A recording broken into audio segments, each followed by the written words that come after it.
Hello दोस्तों, आप सभी को अपने ही चैनल रियल टिक सॉल्व में एक बार फिर से स्वागत है। दोस्तों, आज का सेशन हमारा फिजिक्स का होगा, जो कि बहुत मोस्ट इंपॉर्टेंट सेशन होगा। इस सेशन में दोस्तों टॉप 100 क्वेश्चन कराने वाले हैं।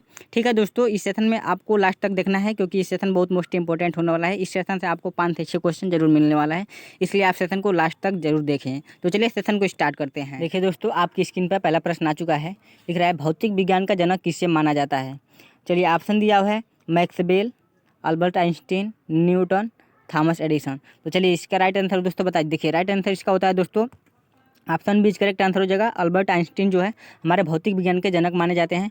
तो इनको याद कर लेना है, जो कि बहुत मोस्ट इंपॉर्टेंट क्वेश्चन है, क्योंकि फिजिक्स का पढ़ रहे हैं तो फिजिक्स का जनक को बारे में हमें पता होना चाहिए। तो चलिए चलते हैं अपने अगले प्रश्न की ओर दोस्तों।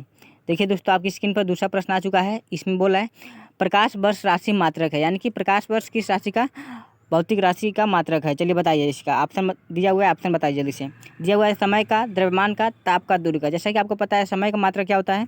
समय का मात्रक होता है सेकेंड, ठीक। द्रव्यमान का मात्रक होता है दोस्तों किलोग्राम होता है, ठीक। ताप का मात्रक होता है केल्विन, और आपका दूरी का मात्रक होता है क्या होता है दोस्तों, प्रकाश वर्ष होता है। जो कि दूरी का प्रकाश वर्ष भी एक मात्रक होता है, दूरी का पारसेक भी मात्रक होता है। तो इसमें जो ऑप्शन दिया है उसके हिसाब से हम मारेंगे, ठीक है। प्रकाश वर्ष दिया है तो अभी दूरी को मारेंगे, पारसेक देता है तो अभी दूरी का ही मारते हैं, ठीक है। उसके हिसाब से चलते हैं अब दूसरे प्रश्न की ओर दोस्तों। इसको ध्यान से देखना है। देखिए, जो कि बहुत मोस्ट इंपॉर्टेंट प्रश्न है। देखिए, 1 न्यूटन बराबर होता है दोस्तों, इसके बारे में बताना है। देखिए क्या हो जाएगा, 1 न्यूटन बराबर होता है। तो 1 न्यूटन किसके बराबर हो जाएगा दोस्तों, 1 न्यूटन हमारा 10⁻5 ड्यान के बराबर हो जाएगा दोस्तों, जो कि बहुत मोस्ट इंपॉर्टेंट क्वेश्चन है। चलिए आप चलते हैं अपने अगले प्रश्न को। देखिए दोस्तों, आपकी स्क्रीन पर अगला प्रश्न आ चुका है, जो कि प्रश्न नंबर 14 है। यह भी बहुत मोस्ट इंपॉर्टेंट प्रश्न है। इसमें लिखा हुआ है पदार्थ के संवेग और वेग के अनुपात से प्राप्त होता है। तो बताइए। देखिए, सबसे पहले इसको सॉल्व करते हैं। देखिए, प्रकाश का पदार्थ का संवेग बोल रहा है, यानी कि P = क्या होता है, mv होता है। और इसके अनुपात पूछ रहा है, यानी कि वेग के अनुपात बोल रहा है, तो वेग का अनुपात भी करेंगे। भी से भी कट जाएगा तो क्या बच रहा है हमारा, एम बच रहा है, यानी कि मास बच रहा है। तो इसका राइट आंसर दोस्तों हमारा क्या हो जाएगा, इसका राइट आंसर दोस्तों हमारा द्रव्यमान हो जाएगा, जो कि मोस्ट इंपॉर्टेंट क्वेश्चन है, इसको ध्यान रखना है। चलिए चलते हैं हम अपने अगले प्रश्न की ओर। देखिए दोस्तों, आपकी स्क्रीन पर अगला प्रश्न आ चुका है, जो कि क्वेश्चन नंबर 5 है। इसमें लिखा हुआ है एक इलेक्ट्रॉन वोल्ट कितने जूल के बराबर होते हैं। बताइए, एक इलेक्ट्रॉन वोल्ट कितने जूल के बराबर होंगे। तो इसका राइट आंसर दोस्तों हो जाएगा 1.6 × 10⁻⁻19 जूल हो जाएगा। इसको याद रख लेना है, जो कि बहुत मोस्ट इंपॉर्टेंट क्वेश्चन है। अब चलते हैं अपने अगले प्रश्न की ओर दोस्तों। देखिए दोस्तों, आपकी स्क्रीन पर अगला प्रश्न आ चुका है, जो कि अभी बहुत मोस्ट इंपॉर्टेंट है। देखिए, इसमें लिखा हुआ है दूरी का सबसे बड़ा मात्रक क्या होता है। दूरी का सबसे बड़ा मात्रक क्या होता है दोस्तों, बताइए। किलोमीटर, प्रकाश वर्ष, पारसेक, इनमें से कोई नहीं। देखिए, इसमें दिया किलोमीटर भी दूरी का मात्रक होता है, ठीक है। प्रकाश वर्ष भी दूरी का मात्रक होता है, और पारसेक भी दूरी का मात्रक होता है। तो इसमें दूरी का तीनों मात्रक होता है, लेकिन इसमें बोला है सबसे बड़ा मात्रक कौन जाएगा। तो इसका दोस्तों राइट आंसर हो जाएगा पारसेक, ठीक है। इसको याद रख लेना है, क्योंकि देखिए बहुत इंपॉर्टेंट क्वेश्चन था, इसको याद कर लेना है। अब चलते हैं अपने अगले प्रश्न की ओर। देखिए दोस्तों, आपकी स्क्रीन पर अगला प्रश्न आ चुका है। इसमें बोला है 1 किलोवाट घंटे में कितने जूल होते हैं। 1 किलोवाट घंटे में कितने जूल होते हैं। तो दोस्तों इसका राइट आंसर हो जाएगा 3.6 × 10⁻6 जूल। इसका राइट आंसर हो जाएगा, ठीक है। तो अब चलते हैं अपने अगले प्रश्न की ओर। देखिए दोस्तों, इसमें लिखा हुआ है खाद्य पदार्थों को किस भौतिक राशि में मापा जाता है। खाद्य पदार्थों को किस भौतिक राशि में मापा जाता है। तो इसका राइट आंसर बताइए। कैलोरी में, कैल्शियम में, डेसिबल में, केल्विन में। बताइए। तो दोस्तों इसका राइट आंसर हो जाएगा कैलोरी, ठीक। ऑप्शन ए करेक्ट आंसर हो जाएगा। खाद्य पदार्थों को हम लोग कैलोरी में मापते हैं। चलिए चलते हैं अपने अगले प्रश्न की ओर। देखिए दोस्तों, आपके स्क्रीन पर अगला प्रश्न आ चुका है। इसमें दिया है एक औसत शक्ति कितने वाट के होते हैं। तो चलिए बताइए। देखिए, इसमें एक और शक्ति बोल रहा है, तो जैसा कि आप क्लास 9th में पढ़े होंगे 744 वाट = 1 आवर्स पावर होता है। तो इसको याद कर लेना है। चलिए चलते हैं अपने अगले प्रश्न की ओर। देखिए दोस्तों, आपकी स्क्रीन पर अगला प्रश्न आ चुका है। इसमें बोला ध्वनि की प्रबलता की इकाई है। ध्वनि की प्रबलता की इकाई है पूछ रहा है इसमें, ठीक है दोस्तों। तो ध्वनि की प्रबलता की इकाई क्या हो जाएगा दोस्तों, ध्वनि की प्रबलता की इकाई दोस्तों डेसिबल हो जाएगा। तो इसका राइट आंसर डेसिबल हो जाएगा, ठीक है। अब चलते हैं अपने अगले प्रश्न की ओर। इन सभी प्रश्नों को आप एकदम ध्यान से याद कर लीजिए, क्योंकि फिजिक्स का आपको कम से कम ऑब्जेक्टिव टाइप क्वेश्चन उसमें 5-6 क्वेश्चन आता है पॉलिटेक्निक एंट्रेंस एग्जाम में। तो इसको याद कर लेना है। जितना टॉप हम 100 क्वेश्चन कराने वाले हैं, ठीक है। उसके बाद चलिए चलते हैं अपने अगले प्रश्न की ओर। देखिए, आपकी स्क्रीन में आ चुका है। बोला है जल में तैरना न्यूटन के गति के किस नियम को उदाहरण है। दोस्तों इस नियम को बहुत याद कर लेना है, जो कि बहुत मोस्ट इंपॉर्टेंट है। उदाहरण याद कर लेना है। तो देखिए दोस्तों, जल में तैरना न्यूटन के गति के तृतीय नियम का उदाहरण है। इसको याद कर लेना है। चलिए चलते हैं अपने अगले प्रश्न की ओर। दोस्तों अगर आप चैनल पर नए हैं तो चैनल को सब्सक्राइब कर लीजिए, वीडियो पसंद आ रहा है तो वीडियो को भी लाइक कर लीजिए। चलिए बताइए, इसमें लिखा हुआ है 1 पाउंड में कितने ग्राम होते हैं। 1 पाउंड में कितने ग्राम होते हैं, तो दोस्तों इसका राइट आंसर हो जाएगा 453 ग्राम इक्वल टू 1 पाउंड होता है। तो इसको याद कर लेना है। चलिए चलते हैं अपने अगले प्रश्न की ओर। देखिए दोस्तों, ये आ गया, ध्वनि ऊर्जा को रूपांतरित करता है, यानी कि ध्वनि ऊर्जा को विद्युत ऊर्जा में रूपांतरित करता है। बताइए कौन करता है।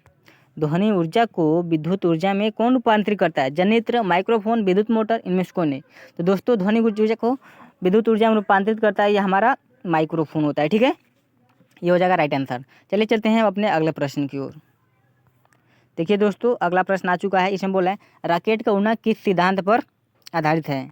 रॉकेट का उड़ना किस सिद्धांत पर आधारित है। तो दोस्तों यह हमारा संवेग संरक्षण के सिद्धांत पर क्या होता है, रॉकेट उड़ता है। ठीक है, उसके बाद से चलते हैं अपने अगले प्रश्न की ओर। देखिए दोस्तों, इसमें लिखा है न्यूटन के गति के प्रथम नियम को क्या कहा जाता है। बताइए न्यूटन की गति के नियम को क्या कहा जाता है। बताइए दोस्तों, न्यूटन के गति के नियम को हम लोग जड़त्व का नियम भी बोलते हैं। ठीक है, इसका राइट आंसर हो जाएगा option B is correct answer हो जाएगा। ठीक है, अब चलते हैं अपने अगले प्रश्न की ओर। देखिए दोस्तों, आपके स्क्रीन पर अगला प्रश्न आ चुका है। यह भी बहुत मोस्ट इंपॉर्टेंट प्रश्न है।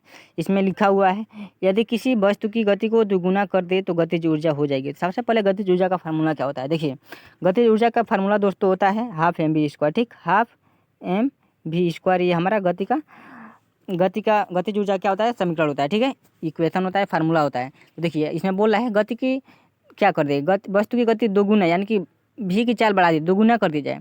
तो 2 करेंगे तो इसका पावर क्या है 2 है, तो 2 करेंगे तो क्या हो जाएगा 4 हो जाएगा। तो 2 गुना करेंगे तो क्या हो जाएगा 4 गुना हो जाएगा। तो इसका राइट आंसर क्या हो जाएगा दोस्तों, ऑप्शन आप देख लीजिए, ऑप्शन हमारा डी है। Option D is correct answer हो जाएगा दोस्तों, क्योंकि हम जब इसके गति को दुगुना कर रहे हैं तो क्या हो जा रहा है, इसकी पावर बढ़ जा रहा है, यानी कि 2 पावर हो जा रहा है। 2 कर रहे हैं तो 2 2 जा 4 हो जा रहा है। ठीक है, 4 गुना हो जा रहा है।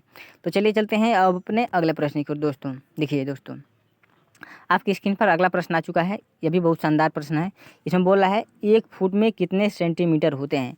1 फुट में कितने सेंटीमीटर होते हैं दोस्तों, तो इसको बताना है। देखिए दोस्तों, 1 फुट में हमारा 30.48 सेंटीमीटर होता है दोस्तों। ठीक है, 30.48 सेंटीमीटर होता है। तो इसको याद कर लेना है, जो कि बहुत मोस्ट इंपॉर्टेंट क्वेश्चन ये भी था। चलिए अब चलते हैं अपने अगले प्रश्न की ओर। देखिए दोस्तों, आपकी स्क्रीन पर अगला प्रश्न आ चुका है। यह भी बहुत इंपॉर्टेंट है।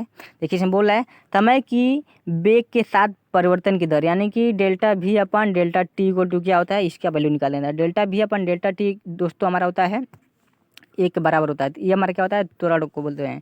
तो हमारे इसमें राइट आंसर क्या हो जाएगा दोस्तों, इसका राइट आंसर हो जाएगा दोस्तों option B is correct answer, त्वरण हो जाएगा। ठीक है, अब चलते हैं अपने अगले प्रश्न की ओर। देखिए दोस्तों, आपकी स्क्रीन पर अगला प्रश्न भी आ गया। इसमें बोल रहा है सौर ऊर्जा का रासायनिक ऊर्जा में रूपांतरण होता है। सौर ऊर्जा का रासायनिक ऊर्जा में रूपांतरण होता है। इसका राइट आंसर क्या हो जाएगा दोस्तों, इसमें बोला है मोमबत्ती से, क्लोरोफिल से, प्रकाश संश्लेषण से, इनमें से कोई नहीं। तो दोस्तों इसका राइट आंसर हो जाएगा option C is correct answer हो जाएगा। प्रकाश संश्लेषण से क्या होता है, हमारा सौर ऊर्जा का रासायनिक ऊर्जा में रूपांतरण हो जाता है। तो चलिए चलते हैं अब अपने अगले प्रश्न को। देखिए दोस्तों, आपकी स्क्रीन पर अगला प्रश्न आ चुका है, जो कि अभी बहुत मोस्ट इंपॉर्टेंट क्वेश्चन होने वाला है। इसमें बोला है एक पारसेक में कितने मीटर होते हैं। देखिए दोस्तों, यह बहुत मोस्ट इंपॉर्टेंट क्वेश्चन है। देखिए दूरी का सबसे बड़ा मात्रा क्या होता है, पारसेक होता है, और दूरी का मात्रा क्या होता है, उससे छोटा क्या होता है, प्रकाश वर्ष। ठीक है, अब देखिए इसमें बोला है एक प्रकाश में कितने मीटर होते हैं। दोस्तों एक पारसेक में हमारा 3.08 इंटू 10⁻16 मीटर होता है दोस्तों। तो ये हम टॉप 20 क्वेश्चन कराने वाले थे दोस्तों। अभी मिलते हैं अपने पार्ट 2 में, टॉप 20 और क्वेश्चन करा देंगे, क्योंकि हम टॉप 100 क्वेश्चन को कराने वाले हैं दोस्तों। तो हमारे चैनल को सब्सक्राइब कर लीजिए, और वीडियो अच्छा लगा तो वीडियो को भी लाइक कर लीजिए। तो यहीं पर सेशन को समाप्त करते हैं दोस्तों। जय हिंद।